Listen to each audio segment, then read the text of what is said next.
So obviously we all know what happened with the Supreme Court.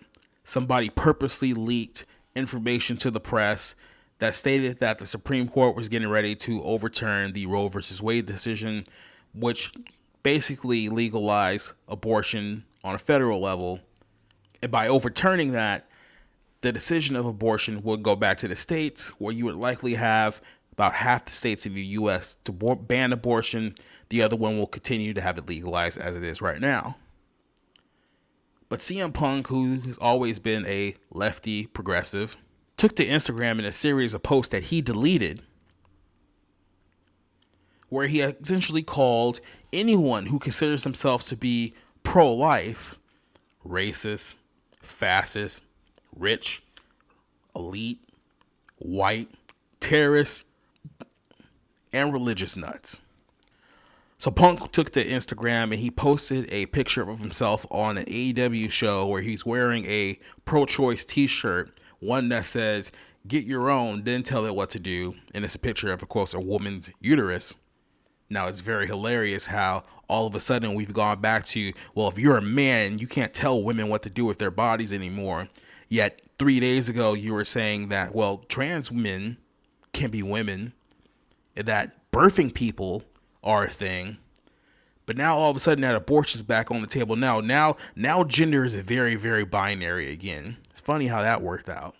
He went on to say that, yeah, he supports abortion for his wife, his sisters, and for the mothers of women who have been helplessly watched as their rights over their bodies has been stripped away by elite, rich, white, terrorist, religious fascists. Being human means I cry when injustice masquerade as religious right. Her body, her choice. These progressives are using severely outdated talking points. Maybe if this was 20 years ago, you could still get by on the whole my body, my choice argument. But not when you've literally spent the last year and a half telling the entire country, hey, you need to get this Pfizer shot 4 times a year, or guess what? You're going to lose your job. And you know what? We should probably put you in jail because you're putting other people's lives in danger. So just shut up and get the shot against your will. What about my body, my choice? No, that doesn't apply to vaccines. Okay. Then we're going back to the argument of, well, if you're a man, you have no right whatsoever to discuss a woman's body. Okay, so define a man and define a woman. So Punk pretty much goes on here to double down in support of abortion, which isn't surprising coming from him. And it's not really surprising coming from AEW.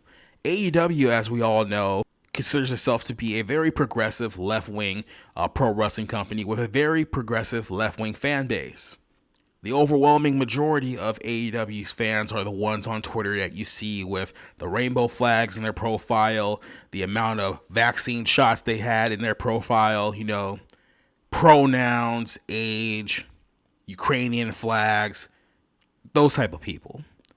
This is the same company that put their women's world championship belt on a trans woman named Nyla Rose. This is the same company who world champion Adam Page protested the Florida bill, which bans teachers from teaching gender ideology and sexuality. You know, that thing that was quote unquote non-binary until the abortion topic came back up. He protested Florida's bill banning that teaching to kindergartners and third graders by wearing a rainbow style vest during one of his matches in Florida earlier this year. Pro wrestling is at its lowest point as far as popularity in arguably its entire history. There's not that many people who watch pro wrestling, current wrestling that is, and there's not too many people who care about current wrestling. Like I said, WWE is struggling to maintain about 2 million viewers at this point in time. AEW floats a little bit above 1 million people. And then when you look at all these other organizations that you've never heard of in your life, they probably only get a couple 100,000 at best.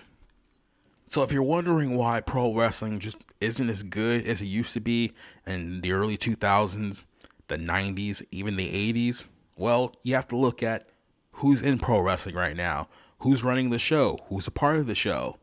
And when you look at shows like AEW and you see who's a part of it, and you see who's the mainstays of the show, well, it's not really that hard to figure out